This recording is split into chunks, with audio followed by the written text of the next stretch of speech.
Halo teman-teman, dimanapun kalian berada, berjumpa lagi dengan saya di sini. Jadi kali ini saya mau sharing pengalaman saya menggunakan Vario 150 ini teman-teman, yang kurang lebih pemakaian hampir 5 tahun, 4 tahun lebih lah, belum sampai 5 tahun. Ini tahun 2019.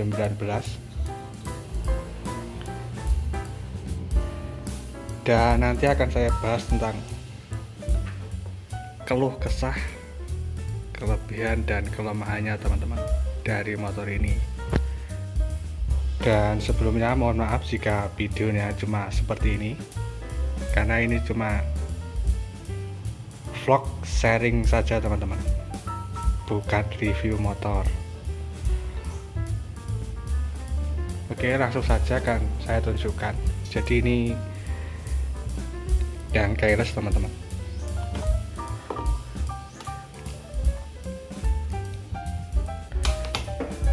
Kilometernya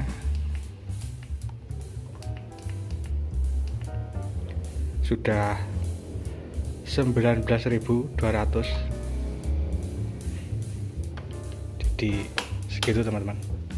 Ini motor harian.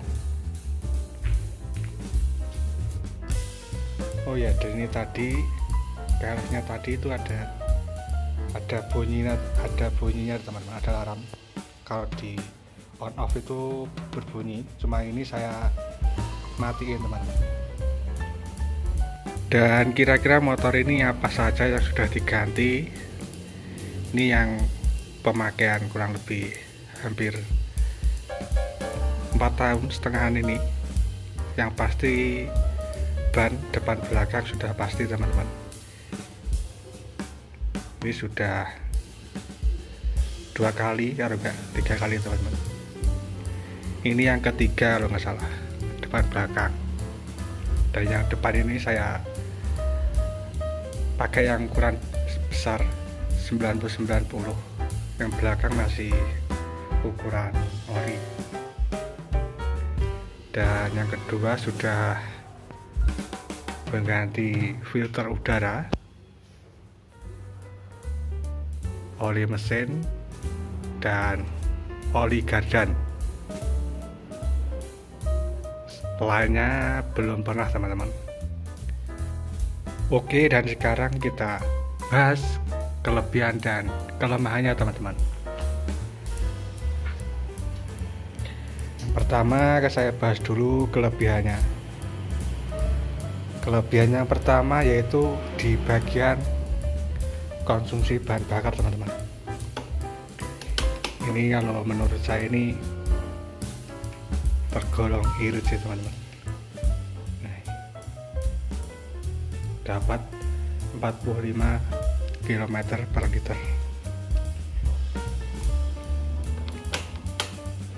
Sebenarnya irit boros itu tergantung sih teman-teman. Sebelumnya kalian menggunakan motor apa? Kalau sebelumnya kalian menggunakan motor 2 tak atau motor-motor lain seperti Satria Pro, itu ini iritnya pasti nggak ngotak teman-teman, bahkan bisa irit pol dibilangnya. Dan kelebihan yang kedua yaitu motor ini sangat enak dibuat harian teman-teman. Harian, kerja, atau sekolah itu enak karena bobot motornya itu yang ringan dan bahan bakar yang irit, jadi ya sangat nyaman untuk harian. Dan untuk yang kelebihan ketiga yaitu motor ini sangat minim biaya perawatan teman-teman. Ini konteksnya dalam pemakaian wajar. Jadi untuk part-part yang perintilan itu kayak seperti kampas, rem itu masih bisa dibilang murah lah. Ya kalaupun ada pun harganya mahal, itu pemakaiannya pasti bisa digunakan dalam jangka panjang. Lanjut di kelebihan yang keempat teman-teman, yaitu banyak tempat untuk naruh barang.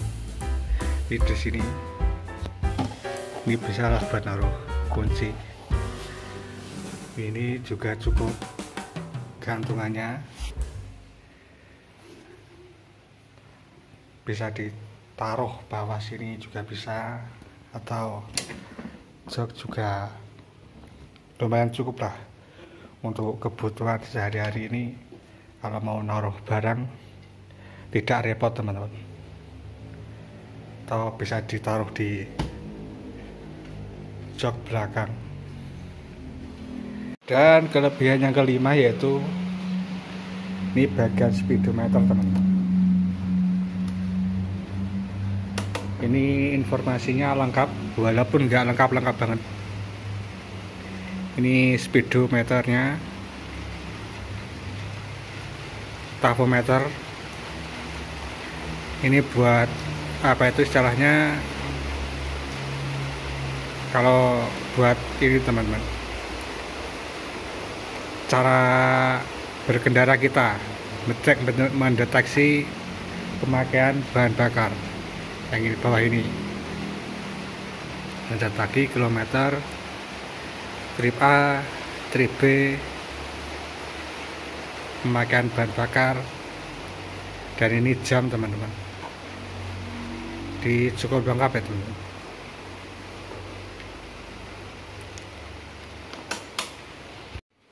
Nah, itu tadi 5 kelebihannya teman-teman. Jika ada yang kurang bisa teman-teman tambahi. Selain ini teman-teman, selain look bodinya pokoknya. Kalau masih ada kurang bisa teman tambahi di kolom komentar. Dan akan saya bahas selanjutnya yaitu kelemahannya teman-teman. Nah, ini yang harus diterima bagi para pengguna motor Vario 150 125 ini, yang kemungkinan itu hampir di semua motor Vario yang seperti ini itu kayaknya hampir semua ada. Kelemahan yang pertama adalah di bagian sok belakang teman-teman. Ini menurutku lumayan keras. Kalau dikendarai sendiri itu lumayan keras, apalagi di lewat jalan-jalan yang bergelombang itu sangat terasa teman-teman. Depan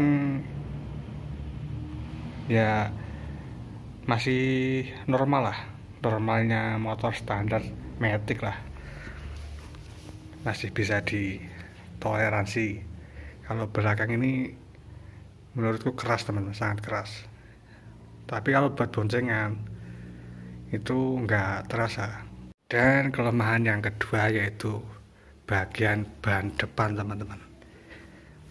Ini dari baru, itu ban depan tuh selalu makan sebelah teman, terus bagian kanan ini selalu makan sebelah, karena ini baru, belum ada tanda-tandanya ini.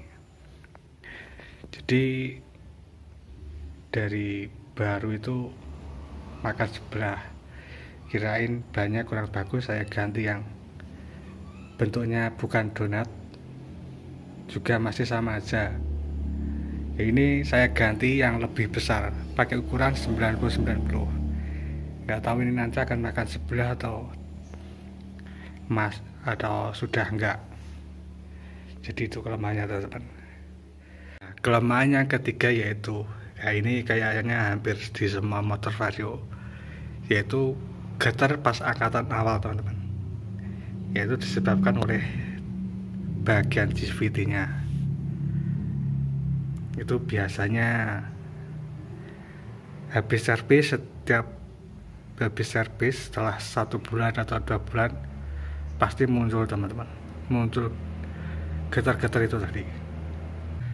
Jadi cara mengatasinya yaitu harus dibersihkan, karena harus rutin dibersihkan. Kalau enggak ya getar-getar seperti itu. pas angkatan awal. Dan kelemahan yang keempat yaitu masih di seputaran CVT, itu suara berisik teman-teman kalau pagi, terutama kalau pagi. Itu setelah mesin dibunyikan selang beberapa detik pasti bunyi berisik. Walaupun motor kalian habis diservis, sudah pasti bunyi berisiknya itu masih kedengaran kayak suara kipas pokoknya gitu. Nah, di area CVT itu suaranya berisik. Cuman kalau sudah dipakai itu sudah normal kembali teman-teman. Jadi buat mengingat aja untuk teman-teman yang baru atau pengen memiliki itu, supaya tidak kaget kalau ada suara berisik bagian CVT, terutama yang generasi motor ini. Kelemahan yang kelima yaitu menurut saya di bagian body ini teman-teman. Ini menurutku lumayan tipis lah ini. Ini salah satu penyebab terkadang bunyi-bunyi ngorok-ngorok seperti itu teman-teman. Walaupun ini lentur ya, tapi tingkat kelenturannya ini seberapa ya kurang tahu. Cuman ini menurutku ini sangat tipis lah, kurang solid ini body ini kalau dipakai sudah beberapa tahun gitu, sudah pasti bagian-bagian yang meleset ini tuh bunyi yang bikin kita jadi nggak nyaman dengan suara-suara aneh itu. Nah, itu tadi yang untuk bodi plastiknya. Sekarang untuk bodi yang part-part seperti ini, seperti inilah. Pokoknya bagian bak mesin seperti ini kayak finishingnya kurang rapi teman-teman. Bagian-bagian seperti inilah, itu kadang ada yang tajam-tajam. Kalau nyuci motor harus hati-hati, karena dulu saya pernah, jempol saya ini itu kayak kena seperti apa itu benda tajam di bawah sini. Nah, itu tajam teman-teman, bagian bawah sini tajam. Nah, ini seperti inilah. Ini lumayan teman-teman, kurang tumpul lah istilahnya, finishingnya kurang rapi. Enggak seperti motor-motor Honda tahun-tahun lama lah. Kalau tahun lama itu bodinya yang bagian seperti ini gini tuh halus teman-teman. Nah, ini tajam teman-teman, bisa dilihat. Nah,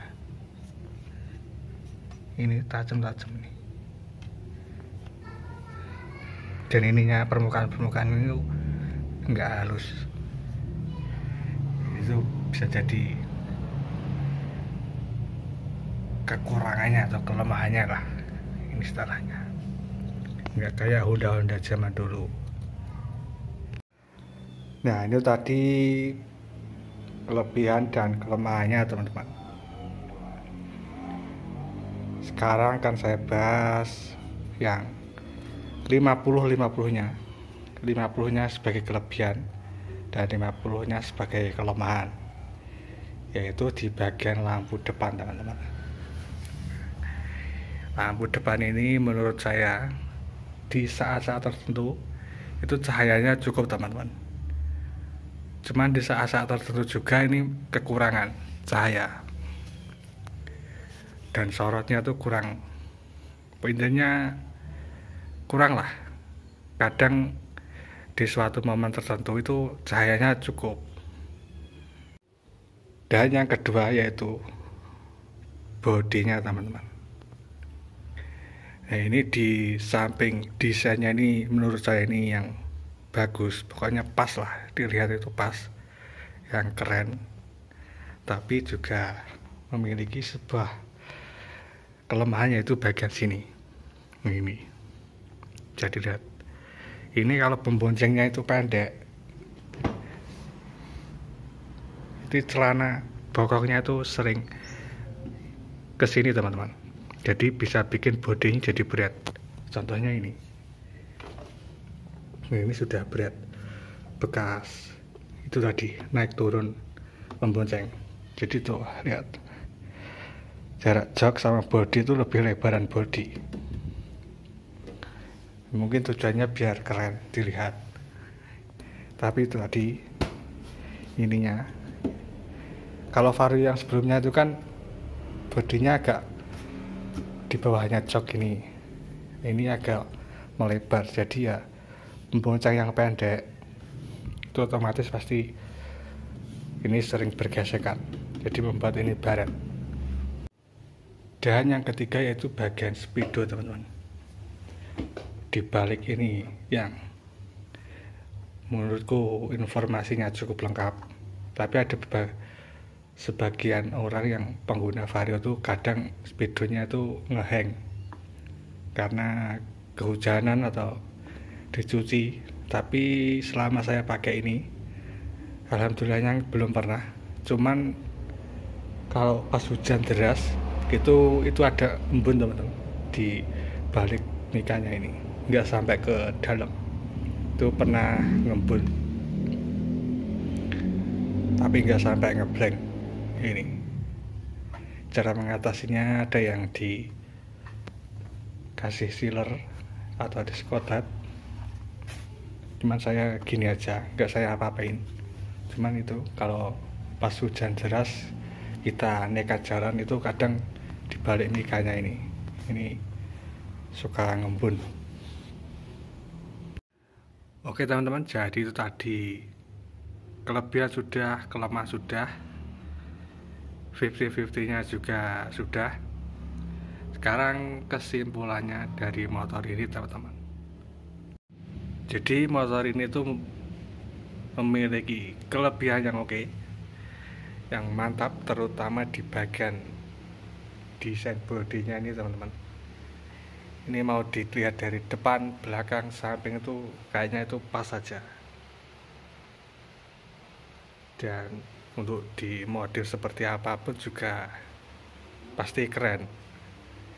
Cuman ya juga memiliki kelemahan yang nggak kalah mantapnya juga teman-teman. Jadi seperti itu. Oh ya, dan tadi belum saya bahas tentang mesin. Nah, untuk mesin ini menurutku tidak ada masalah teman-teman. Untuk sekelas motor standar ini tidak ada masalah, halus dan nyaman, tidak ada kendala-kendala berarti. Untuk bagian mesin sendiri performa oke, tarikan juga oke, dan tidak boros oli, tidak vampir oli, yang penting. Jadi untuk mesin tidak ada masalah teman-teman, tenaga juga cukup. Oke teman-teman, jadi sharing saya kali ini mungkin cukup sampai sini dulu tentang motor ini. Mudah-mudahan aja membantu teman-teman semua yang ingin memiliki motor Vario 150 atau 125 teman-teman. Mudah-mudahan aja bisa membantu bahan pikiran teman-teman. Oke, jangan lupa di like, subscribe teman-teman, dan terima kasih yang sudah menonton sampai selesai. Enjoy mas bro.